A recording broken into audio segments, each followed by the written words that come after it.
Australia's largest naval vessel, HMAS Adelaide, has just arrived at Tanjung Priuk port this morning after finishing the joint exercise with Indonesian National Armed Forces in East Java. Over the next few days, Australian Defence Forces will reside in Jakarta until November the 23rd to conduct various workshops and knowledge sharing with Indonesian National Armed Forces personnel as a part of the 2024 Indo-Pacific Endeavour mission. Australia's flagship regional engagement activity, Indo-Pacific Endeavour, or IPE, returns to Jakarta this week with the arrival of HMAS Adelaide and Stuart. The visit also marks the official close of 2024 Keris Wumera, the joint exercise between the Indonesian National Armed Forces and the Australian Defence Forces as a part of the IPE 2024 series held at Banongan Beach, Situbondo, East Java.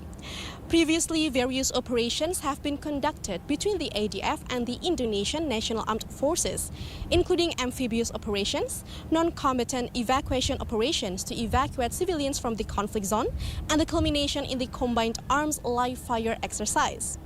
Upon finishing the joint exercise in East Java, the HMAS Adelaide has arrived earlier at Tanjung Priuk port this morning at 10 a.m. local time, and they were warmly welcomed with an Indonesian traditional dance in a welcoming ceremony organized by the Indonesian Navy and the Australian Embassy.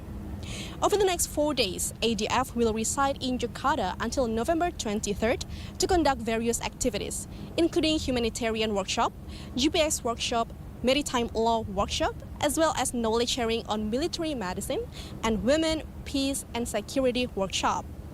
This marks as a crucial visit for both countries, as previously, Keris Wumera also highlighted the ongoing cooperation between Australia and Indonesia, strengthened by the signing of a defense cooperation agreement between the two countries.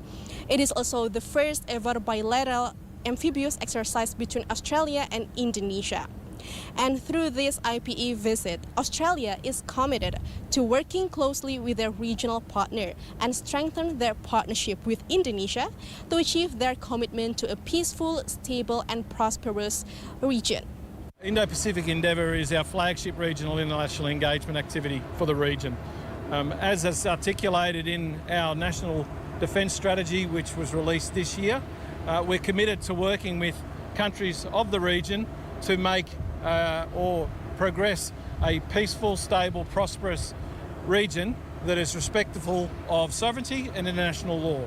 So this week we're here for Indo-Pacific Endeavour, where we will conduct subject matter expert exchanges with personnel from the Indonesian Defence Forces. We'll be conducting activities involving humanitarian disaster response, military law, military medicine, gender, peace and security, and it's a two-way exchange of information between the two countries to further our very close relationships. And now moving on, let's talk a bit about the HMAS Adelaide, which is Australia's largest naval vessel ever built. Weighing 27,500 tons, this landing helicopter dock vessel could carry up to 1,000 of ADF personnel. For example, the place where I am standing right now, which is the flight deck, is a place where the helicopters are taking off and also landing right at this place. And this vessel, with a maximum speed of 20 knots, also carries 110 military vehicles. Inside, it is equipped with tanks, helicopters, and amphibious weapon systems.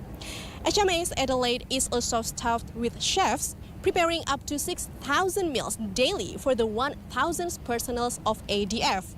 And additionally, interestingly, the HMAS Adelaide has a hospital facility with over 50 medical staffs. This Canberra-class ship is equipped with 2 operating rooms and several surgeons, including general surgeons, orthopedic surgeons, vascular surgeons, and anesthesiologists.